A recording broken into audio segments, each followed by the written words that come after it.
Saudara, tim SAR gabungan menemukan 6 orang korban meninggal dunia akibat banjir lahar hujan yang melanda Kabupaten Tanah Datar, Sumatera Barat. Seluruh korban meninggal dunia saat ini telah dibawa ke Rumah Sakit Umum Daerah Batu Sangkar. Saat ini BPBD setempat terus mengupayakan evakuasi warga yang terdampak dan membersihkan material lumpur yang menggenangi rumah warga.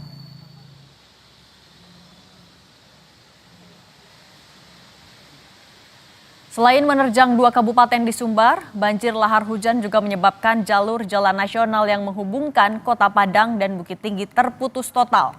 Beberapa titik ruas jalan tergerus air sungai dan menyisakan 30% badan jalan, sehingga tidak bisa dilalui kendaraan. Banjir juga menyebabkan sejumlah kawasan wisata pemandian di Sialiang rusak parah. Saat ini, akses jalan menuju Kota Bukit Tinggi dialihkan menuju jalur alternatif lainnya. Saya menghimbau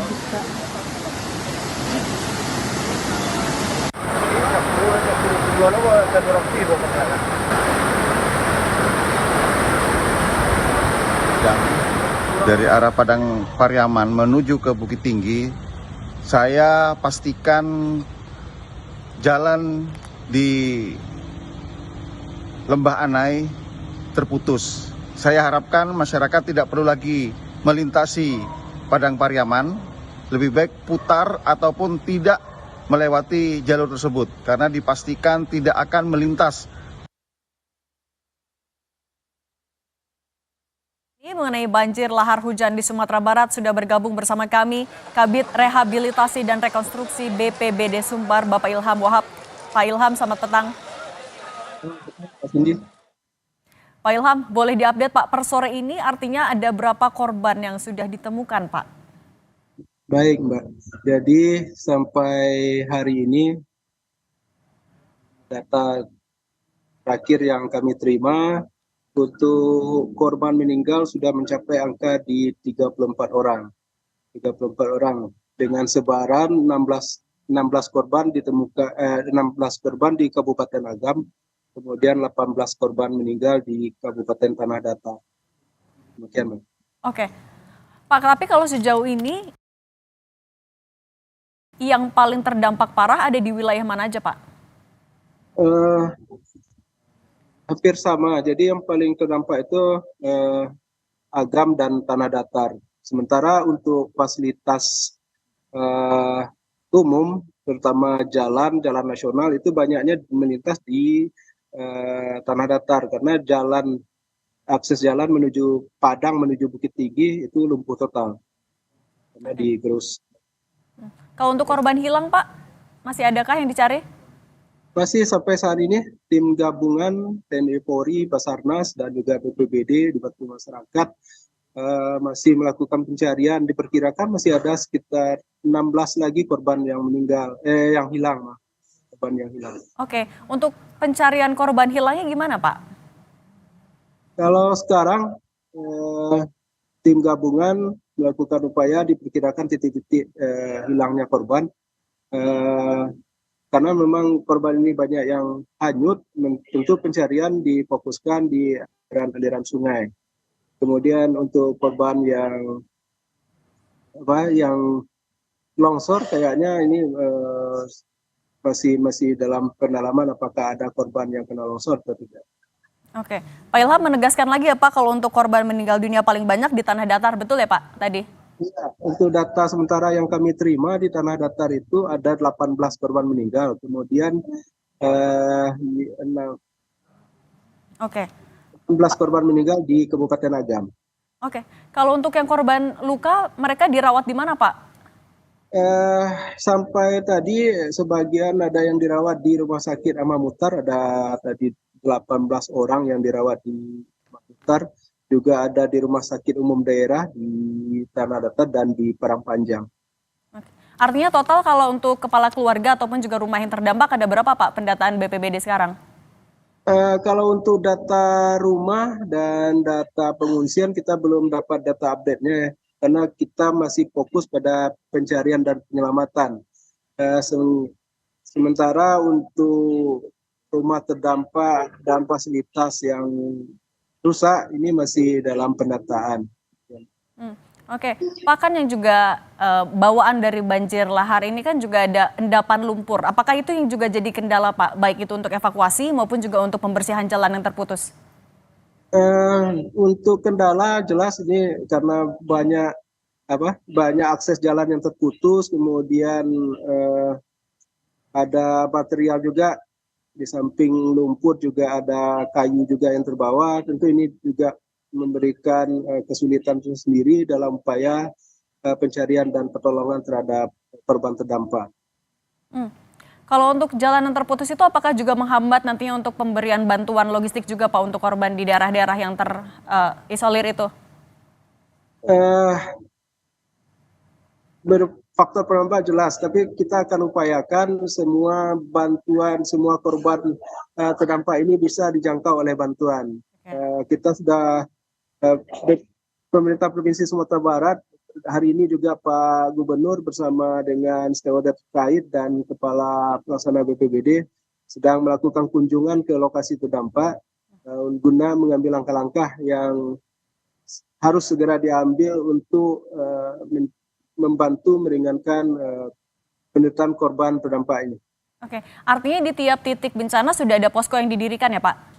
Ya, jadi untuk sementara waktu untuk posko sendiri berada di kantor BPBD masing-masing ya, Oke. Padang Panjang, Tanah Datar, dan juga Agam. Sementara untuk di lapangan, kita juga BPBD setempat juga mendirikan pos lapangan ini untuk mendukung operasi penyelamatan, kemudian pemberian bantuan terhadap pengungsi. Oke, Pak, mau menegaskan lagi tadi dari 18 korban hilang sejauh ini masih dicari semua atau ada yang terbaru lagi, Pak? Mungkin ada tambahan yang sudah ditemukan? Sampai saat ini kami belum mendapatkan data yang terbaru lagi. Untuk sementara waktu itu baru data yang kami terima. Oke. Pak, apa juga bisa dijelaskan ini kan sebenarnya banjir lahar yang ketiga dalam 6 bulan terakhir. Apakah ada sebenarnya antisipasi atau mungkin juga imbauan untuk warga yang tinggal di sekitaran Gunung Merapi, Pak, untuk antisipasi apabila ada banjir susulan, apalagi juga lagi hujan kan, Pak, di sana di beberapa tempat? Iya, jadi gini, eh, kondisi Merapi ini siaga kan sudah lama dari 3 bulan yang lampau. Eh, Sementara karena memang erupsinya sudah lama, Merapi ini sudah terjadi tumpukan debu vulkanik yang sudah luar biasa banyak mungkin di lerengan Gunung Merapi. Dan kita juga sudah menghimbau pada masyarakat terutama yang berada di kawasan atau di pinggiran sungai yang berhulu ke Merapi agar lebih meningkatkan kewaspadaan.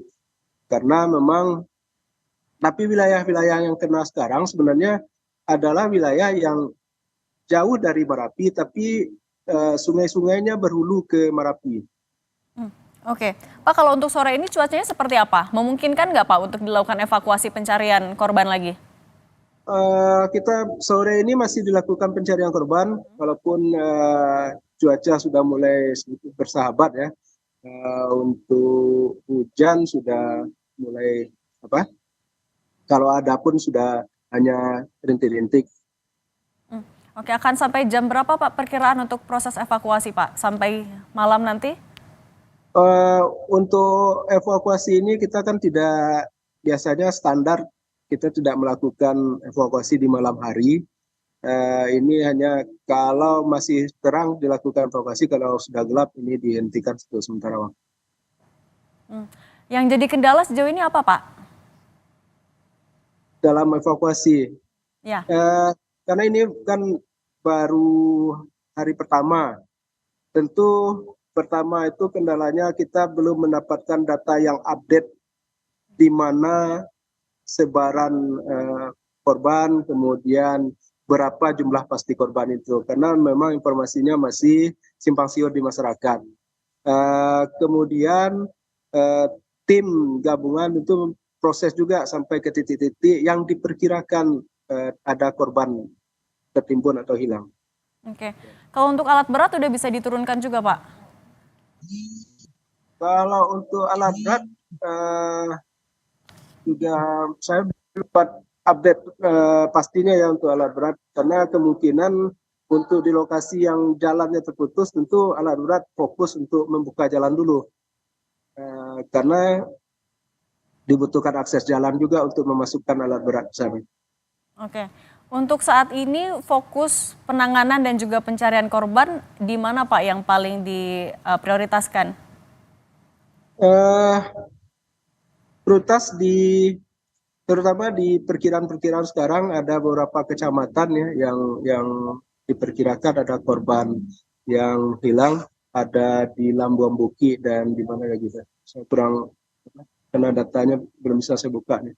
Jadi ada beberapa tempat yang kita fokuskan dalam pencarian. Oke. Pak, apakah sebelumnya juga sudah disampaikan sosialisasi mitigasi bencana Pak untuk warga yang tinggal di sekitaran Gunung Merapi? Iya, jadi seperti kami sampaikan di awal tadi, karena kondisi Merapi ini kan sudah sudah beberapa bulan.